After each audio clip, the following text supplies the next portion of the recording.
విశాఖలో తాగునీరు సాగునీరుకి సంబంధించినంత వరకు సమస్యలు ఎదురవుతున్నటువంటి నేపథ్యంలో రాష్ట్ర ప్రభుత్వం శుభవార్త చెప్పింది. ముఖ్యమంత్రి నిన్న ఏదైతే చోడవరం పర్యటన నేపథ్యంలో పూర్తిగా కూడా గోదావరి జలాలు ఏవైతే ఉన్నాయో అనకాపల్లి జిల్లాతో పాటుగా విశాఖ సెప్టెంబర్ లో రాబోతా ఉన్నాయి. విశాఖ తాగునీరు అదేవిధంగా సాగునీటితో పాటుగా పరిశ్రమకు అవసరాలు తీరిన తర్వాత మాత్రమే మిగిలిన వాటికి జలాలు యూజ్ చేస్తామంటూ కూడా చెబుతున్నటువంటి పరిస్థితి. ఇదే అంశానికి సంబంధించినంత వరకు టీడీపీ నేతలు ఉన్నారు, వాళ్ళని అడిగి తెలుసుకునే ప్రయత్నం చేద్దాం. సార్ నమస్తే.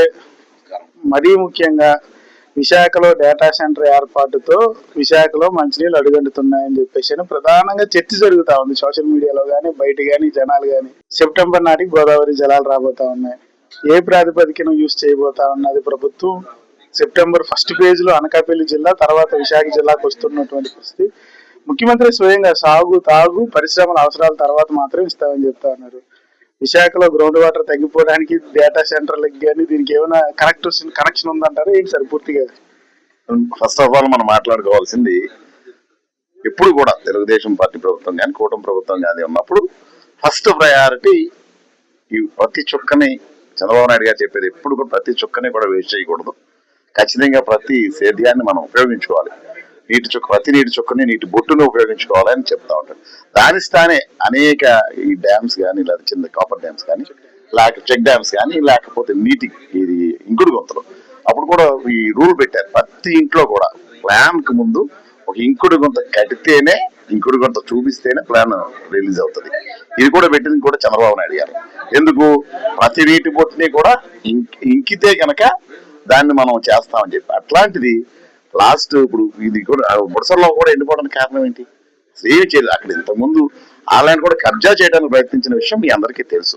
అది కూడా ఎందుకంటే అది ఖచ్చితంగా మా ఎమ్మెల్యే శాసనసభ్యులు దాని మీద కూడా కోర్టుకెళ్ళి ఆపిన విషయం. అవి కూడా కబ్జా చేసేసి, ఎందుకంటే ఏదైతే వాటర్ క్యాచ్మెంట్ ఏరియా ఉందో అవన్నీ కూడా డీపెన్ చేయాల్సిన నెసిటీ ఉంది. క్యాచ్మెంట్ ఏరియాని జాగ్రత్తగా చేసుకుంటేనే అక్కడ వాటర్ క్యాచ్ అవుతుంది, ఆటోమేటిక్ గా గ్రౌండ్ లెవెల్ పెరుగుతుంది, స్టోరేజ్ పెరుగుతుంది. ఏమీ చేయలేదు, ఏ ఒక్క చర్య మీరు తీసుకోలేదు ఇంతకుముందు. దానికి ఒక కారణం ఏది? వాటర్ ఏదైతే ఈరోజు స్కేర్సిటీ ఉందో, భూగర్భ జలాలు లోపలికి వెళ్ళిపోయినాయో దానికి అదొక కారణం. అంటే అప్పుడు వర్షాభావం లేకపోతే ఎల్నీలో ఉంది, that's also one of the cause. కానీ దాన్ని ఎట్లా మాట్లాడుతున్నారు మీరు? డేటా సెంటర్లు ఏదైతే వచ్చేసినాయో దాని వల్ల వచ్చినాయి. డేటా సెంటర్లు ఎక్కడైనా స్టార్ట్ అయినాయి ఏం మాట్లాడతారు అంటే ముందే విష ప్రచారం.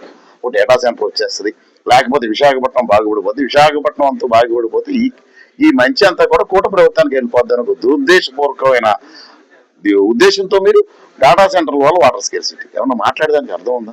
డేటా సెంటర్ కి ఎట్లా వాటర్ తెచ్చుకోవాలో, లేకపోతే వాటర్ సెలనైజేషన్, సాల్ట్ సముద్ర వాటర్ ఇవన్నీ ప్లాన్స్ వాళ్ళు ఉన్నాయి. అంతేగాని ఇక్కడ నుంచి వాటర్ మేము ఇస్తామని చెప్పి గవర్నమెంట్ ఎప్పుడు చెప్పలా. క్లియర్ గా చెప్పారు. పోలవరం ఫస్ట్ ఫేజ్ అవుతుంది సెప్టెంబర్ లో, ఖచ్చితంగా ఫస్ట్ ఫేజ్ గోదావరి జలం కప్పలు రాబోతున్నాయి. నెక్స్ట్ ఫేజ్ లో విశాఖపట్నం రావాలి, దానికి అప్పుడే ప్లాన్ కూడా చేస్తాను. నెక్స్ట్ కానీ ఏ ఫేజ్ లో వస్తే వాటర్ స్టోరేజ్ ట్యాంకులు ఎట్లా పెట్టుకోవాలి, మనం వాటర్ స్టోరేజ్ ఎక్కడ చేయాలి, విశాఖకి ఎప్పుడు కూడా తాగునీరుకి కానీ సాగునీరుకి కానీ ఇబ్బంది ఉండకూడదు. ఖచ్చితంగా అదే కదా లాస్ట్ గవర్నమెంట్ కూడా పోలవరాన్ని పూర్తి చేసి సస్యశ్యామలం చేయాలి విశాఖ ప్రాంతాన్ని. ఖచ్చితంగా ఎప్పుడు తాగునీరుకి ఎప్పుడు ఇబ్బంది పడకూడదనే ఉద్దేశంతో ఒక పెద్ద మనసుతో ఈ పోలవరం ప్రాజెక్ట్ కోసం కృషి చేయటం, దాన్ని చంపేస్తానికి పోలవరాన్ని. ఎక్కడ పోలవరం అయిపోతే చంద్రబాబు నాయుడు గారికి పేరు వచ్చిద్దో లాస్ట్ గవర్నమెంట్ లో ఆ పోలవరాన్ని ఏ విధంగా నాశనం చేయాలి, ఆ ప్రాజెక్టులు ఏ విధంగా కుంటుమర్చాలని ఇంత పని కూడా కాలేదు లాస్ట్ ఇయర్. మీరు చూసారు 5 ఏళ్లలో. మళ్ళీ యుద్ధ ప్రాతిపదికన ఇప్పుడు పూర్తి చేసి ఈ విశాఖ తాగు అవసరాలకు కానీ సాగు అవసరాలకు కానీ ఈ నీరు తెచ్చే పనిలో ఈ కూటమి ప్రభుత్వం ఉంది. అది చాలా శుభవార్త. అదే నిన్న సీఎం గారు ముఖ్యమంత్రి వారు ప్రకటించారు. అది ఒక వరం, విశాఖ ఒక వరం. ఇది రాబోతుంది తొందరలో. విశాఖ త్రాగు అవసరాలన్నీ కూడా ఏ ప్రాబ్లం లేకుండా చేసే ఉద్దేశంతో ఈ సంకల్పం అన్ని జరుగుతుంది. సార్ ఇంకో ప్రచారం కూడా జరుగుతుంది. శ్రీకాకుళం జిల్లా హిరమండలం ఏదైతే ఉందో అప్పుడులో తాగునీటి కనెక్టివిటీ పెంచేందుకు గోదావరి జలాలు అక్కడ తీసుకొచ్చేందుకు ఏర్పాటు చేసినటువంటి డ్యామ్ అక్కడికి మేము పంపించట్లేదు, ఆ ప్రాంతవాసులు వద్దంటున్నారంటూ కూడా పెద్ద ఎత్తున ప్రచారం చేస్తా ఉన్నారు. అది ఎంతవరకు సత్యం అంటారు? ఇవన్నీ వదంతులండి, వదంతులు, అసత్య ప్రచారాలు. ఎవరు వద్దంటారండి వాటర్? ఎవరు వద్దంటారండి? నాకు అర్థం కాదు. వీళ్ళు అక్కడ ఉన్న స్థానికులు వద్దంటారా వాటర్?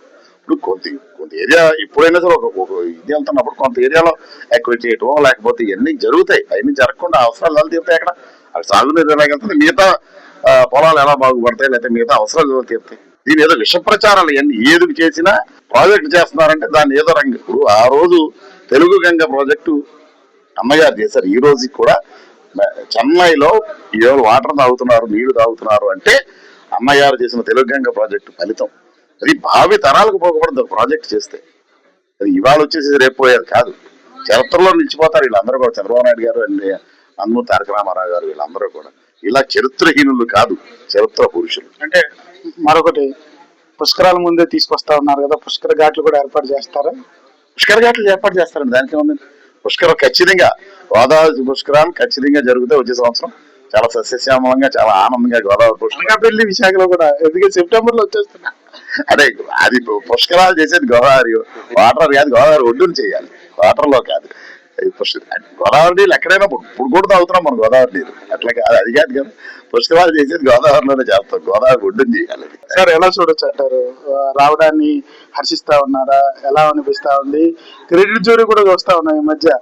ఏం చేసినా సరే మేము తీసుకొచ్చాం అని చెప్పి ప్రచారాలు జరుగుతా ఉన్నాయి. దీన్ని కూడా వాళ్ళే తీసుకొచ్చారంటారా?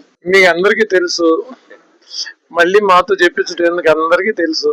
కష్టపడుతున్నారు, ఏం పని చేస్తున్నారు, కేంద్రంతో సంప్రదింపులు చేసి ఎక్కడికెక్కడ పోలవరాన్ని దాన్ని త్వరితగతిన ఎట్టి పరిస్థితుల్లో పూర్తి చేస్తామని చెప్పాం. అంతకుముందు ఇరిగేషన్ మినిస్టర్ చెప్పాడు బుల్లెట్ దిగుద్దా లేదా, రకరకాల కబుర్లు చెప్పాడు, సోదరులు లేకుండా అయిపోయాడు. వాళ్ళ పార్టీ వాళ్ళే అనిల్ యాదవ్ ని తిరస్కరించే పరిస్థితి తెచ్చుకున్నాడు. మా ఇరిగేషన్ మంత్రి అలాంటి పేలపలను పేలకుండా క్రియ ద్వారా చేసి చూపిస్తున్నారు, దాని ఫలితాలు అందుకోబోతున్నారు. తినబోత రుచి ఎందుకు, మనం విత్ ఇన్ షార్ట్ టైంలో పోలవరం పరవళ్ళు తొక్కుతుంది. ఆ పరవళ్ళని ప్రజలందరూ ఆస్వాదిస్తారు, దీవిస్తారు. విశాఖ వాటర్ సంబంధించి మీ ప్రాంతంలో, అంటే మీరు ఉండేటటువంటి నియోజకవర్గంలో కాస్త నీటి సమస్యలు ఉన్నాయంటూ కూడా పెద్ద ఎత్తున ప్రచారం, కానీ ప్రజలు కూడా ఇబ్బంది పడతా ఉన్నారు. దాన్ని అధిగమించేలా ఎటువంటి చర్యలు చేయబోతా ఉన్నారు? ఖచ్చితంగా ప్రతి దానికి ఒక పరిష్కారం ఉంటది. గోదావరి జలాలు ఎప్పుడైతే వైజాగ్ వస్తాయో అన్ని సమస్యలు తీరుతాయి. మీకు ఇందాకే మా అధ్యక్షులు చెప్పారు, ఏంటి ఇంకుడు గుంటలు అయితే గానీ ఓసి ఇచ్చేవారు కాదు ఆక్యుపేషన్ సర్టిఫికెట్. భూగర్భ జలాలు ఎండిపోయాక పూర్తిగా మున్సిపాలిటీ మీద ఆధారపడాల్సిన పరిస్థితి వచ్చింది. ఇదివరకు 50 మంది మున్సిపాలిటీ మీద ఆధారపడితే 100కి ఇప్పుడు 95 మంది ఆధారపడుతున్నారు. కాబట్టి ఒక్క రోజులో 45 మంది ఆధారపడేదాన్ని ఒక్క రోజులో మరేం భగీరథం కాదు, పార్టీ కూడా కాదు మాది, ఆ ట్రైనింగ్ మాకు లేదు. అందువల్ల ఇవన్నీ పోలవరంతో అన్ని రకాల సమస్యలు సార్ట్అవుట్ అవుతాయి. కొద్ది వర్షాభావ పరిస్థితి ఉంది, అది కూడా కొంత వెసులుబాటు వస్తే అన్ని రకాల సమస్యలకి చెక్కు పడుతుంది. Thank you. ఏదైతే చూడొచ్చు, పోలవరం ప్రాజెక్టు సంబంధించినంత వరకు కూడాను తొలి దశ ఏదైతే తొలి ప్రాజెక్ట్ ఉందో అనకాపల్లి జిల్లాలో రాబోతూ ఉన్నాయి గోదావరి నీళ్లు. దాంతో పాటుగానే విశాఖ రావడంతో విశాఖలో ఉండేటటువంటి తాగునీటు, అదేవిధంగా తాగునీటి సమస్య, దాంతో పాటుగా ఏదైతే ప్లాంట్స్ కి ఇచ్చేటటువంటి వాటర్ సమస్య కూడా పూర్తిగా తగ్గేటటువంటి ఆస్కారం ఉండబోతా ఉంది. దాంతో పాటు గ్రౌండ్ లెవెల్ వాటర్ కి సంబంధించినంత వరకు కూడా ఏదైతే బయట ప్రచారం జరుగుతా ఉందో ప్రచారానికి సంబంధించినంత వరకు కూడా ఎలినో ప్రభావం కొంతైతే, ఏదైతే గత ప్రభుత్వం తీసుకున్నటువంటి అనాలోచిత నిర్ణయాలతో ఒక్కసారిగా గ్రౌండ్ వాటర్ పడిపోయింది. ఖచ్చితంగా దాన్ని మళ్ళీ పునరుద్ధరించేలాగా చర్యలు చేపడతా ఉంటూ కూడా తెలుగుదేశం పార్టీ నేతలు చెప్తున్నటువంటి పరిస్థితి అయితే కనిపిస్తా ఉంది. 20% నారాయణతో భరత్, వేద టీవీ, విశాఖ నుంచి.